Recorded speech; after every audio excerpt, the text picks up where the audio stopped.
2027 ভিতৰত ব্ৰহ্মপুত্ৰত দুখন ক্ৰুজ শিপ ইয়াত প্ৰদান কৰা হ'ব, দুখন ক্ৰুজ শিপ।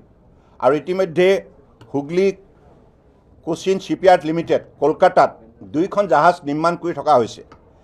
এই দুইখন জাহাজৰ দাম হ'ব 250 কোটি টকা। 250 কোটি টকাৰ পৰিমাণৰ এই ধন ব্যয় কৰি পেলাই দুখন জাহাজ কেৱল ডেডিকেটেডলি ব্ৰহ্মপুত্ৰত দিয়া হ'ব।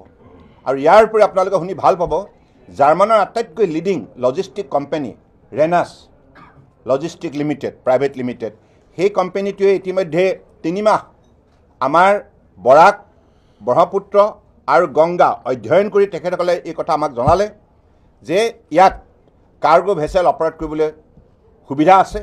গতিকে তেখেতসকলে এই বছৰৰ পৰাই 100খন কাৰ্গো ভেছেল মানে বাৰ্জেছ, য'ত নেকি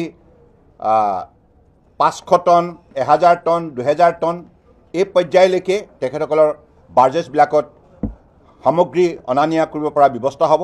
গতিকে তেনেধৰণে তেখেতসকলে 3খন নদীতে আগন্তুক দিনত ব্ৰাছ অপাৰেট কৰিবৰ কাৰণে ইতিমধ্যে তেখেতসকলে ইচ্ছা প্ৰকাশ কৰিছে।